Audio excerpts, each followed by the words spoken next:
Dear students, मैंने कहीं पढ़ा था कि आप चांद बनने का लक्ष्य बनाएं। अगर आप चूक गए तो आप तारा तो बन ही जाएंगे।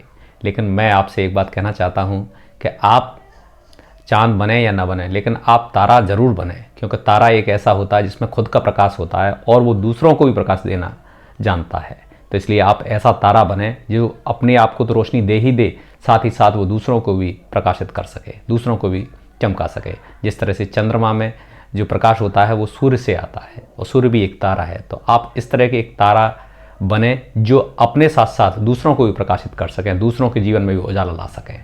तो बस आप अपने लक्ष्य की तरफ लगातार चलते रहिए और बने रहिए मेरे साथ, मेरे चैनल पर टेस्टी मैथ में। देखिए, फिर से एक इम्पॉर्टेंट टॉपिक के साथ में, एक इम्पॉर्टेंट क्वेश्चन के साथ में हम फिर देखते हैं। A missing helicopter is crashed somewhere in a rectangular field. ठीक है, एक रेक्टेंगुलर रीजन है ये, इसके अंदर कोई हेलीकॉप्टर मिस हो जाता है। Then what is the probability that it crashed inside the lake. तो प्रोबेबिलिटी निकालने की इस बात की कि जो हेलीकॉप्टर है वो क्रैश हो गया कहाँ पे, इस लेक के अंदर मिस हुआ है। और मिस के बाद ये पता लगाना कि ये जो क्रैश हुआ है वो कहाँ है, इस लेक के अंदर वो क्रैश हुआ है। और ये रेक्टेंगुलर रीजन है, फिगर ये दे रखी है कितने की, 9/4.5 की। ये रेक्टेंगल है, 9 इसकी लेंथ है और ये ब्रेथ दे रखी है। ठीक है, एक लेक बनी हुई है, इसके अंदर कैसी है, रेक्टेंगुलर लेक है। ठीक है, तो अब हमें इसकी प्रोबेबिलिटी निकालनी है। ठीक है, हम ये जानते हैं प्रोबेबिलिटी किस चीज की, मिसिंग हेलीकॉप्टर की क्रैश है किसके अंदर, लेक के अंदर। ठीक है, तो वो प्रोबेबिलिटी हम क्या से निकालेंगे, favourable outcomes upon total outcomes. यही तो होते हैं हमारे। अब हमारे पास में जो फेवरेबल आउटकम्स है वो कितना है, फेवरेबल हमारा क्या है, किसके अंदर की प्रोबेबिलिटी निकालनी है, किसके अंदर, वो इनसाइड द लेक। प्रोबेबिलिटी के वो क्रैश किसके अंदर, वो अंदर लेक के अंदर हुआ। तो अब लेक के अंदर हुआ हो, इसलिए हमें किसका चाहिए, हमें एरिया चाहिए किसका, लेक का एरिया। यहां से हमें चाहिए area of lake upon area of किसका चाहिए, लेक के लिए चाहिए। ये तो हमारे पास फेवरेबल हो गया, upon area of rectangle, area of rectangle इसकी हमें जरूरत पड़ेगी। प्रोबेबिलिटी किस बात के लिए, क्रैश हुआ हो इनसाइड द लेक, हेलीकॉप्टर के लिए। ठीक है, आप देखते हैं एरिया ऑफ लेक क्या है, वो भी रेक्टेंगल है, भी कैसी है, ये भी रेक्टेंगुलर लेक है। तो एरिया ऑफ रेक्टेंगल हम जानते हैं क्या होता है, L × B। ठीक है, तो अब लेक के लिए एरिया निकालेंगे।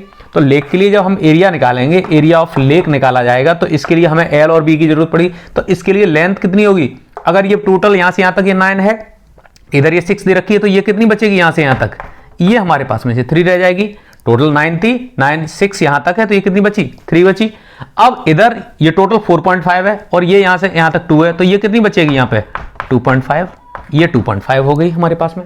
ठीक है, तो लेक का एरिया क्या हो जाएगा, L × B। इसके लिए भी निकालेंगे तो कितना आया, L × B जब करेंगे तो इसका एरिया कितना आ जाएगा, 3 × 2.5, ये इसका एरिया आ जाएगा। ठीक है, तो यहां से देख लेते हैं 3 × 2.5, ये तो इसका एरिया आ गया। अब टोटल एरिया किस बात के लिए, ये हमारे पास टोटल एरिया, ये तो हमारे पास फेवरेबल हो गया क्योंकि उसी के अंदर की प्रोबेबिलिटी निकालनी है। अब इसका एरिया ऑफ रेक्टेंगल जब निकालेंगे तो ये भी L × B होगा। अब इसके लिए बड़े L × B कर देते हैं कैपिटल में।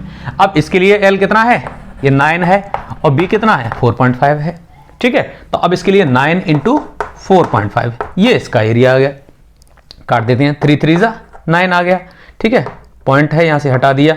अब 5 5 × 25 और 5 से 9 बार। तो एरिया हमारे पास जो प्रोबेबिलिटी आई हेलीकॉप्टर के लिए क्रैश की, हेलीकॉप्टर क्रैश की इनसाइड द लेक, कितनी आ जाएगी, ये 5 अपॉन 9 3 × 27। ठीक है, ये कितनी आएगी, प्रोबेबिलिटी ऑफ हेलीकॉप्टर क्रैश की इनसाइड द लेक, लेक के अंदर उसके क्रैश होने की प्रोबेबिलिटी कितनी होगी, हेलीकॉप्टर क्रैश होने की 5/27। तो यहां से देखते हैं ऑप्शन बी हमारा करेक्ट ऑप्शन हो जाएगा। ठीक है, प्रोबेबिलिटी ऑफ एन इवेंट क्या होती है, favourable outcomes upon total outcomes, favourable outcomes upon total outcomes. Short में मैंने लिख दिया, MCQ आएंगे आपको, इसको अगर चाहें तो इसको नहीं भी लिख सकते हैं आप, केवल डायरेक्ट भी निकाल सकते थे इसको। ठीक है, तो फेवरेबल क्या हो जाएगा, लेक का आ जाएगा क्योंकि वो भी रेक्टेंगुलर लेक है, तो वहां L × B की जरूरत पड़ेगी। तो ये हमारे पास ये टोटल 9 थी, 6 यहां तक है, ये 3 रह गई, ये पूरी 4.5 है इधर की साइड, तो 2 यहां तक है, तो इधर की जो यहां से यहां तक बचेगी कितनी बचेगी, 4.5 में से माइनस कर देंगे 2, तो कितनी रह जाएगी, 2.5 रह जाएगी। तो बस ये फेवरेबल एरिया आ गया हमारे पास लेक का, L × B। और एरिया ऑफ रेक्टेंगल कितना हो जाएगा, ये हो जाएगा 4.5 × 9, ये हो गया। तो favourable upon total area, favourable area upon यहां से हमारे टोटल आउटकम्स हमारे होगा, तो 5/27 इसका प्रोबेबिलिटी हो जाएगी किस बात की, कि हेलीकॉप्टर कहां पे क्रैश हुआ हो, इनसाइड द लेक। ठीक है, तो बस इस तरह से ऑप्शन हमारा बी करेक्ट ऑप्शन हो गया। इसी तरह के क्वेश्चन सीखने के लिए आप बने रहिए मेरे साथ मेरे चैनल पर टेस्टी मैथ में।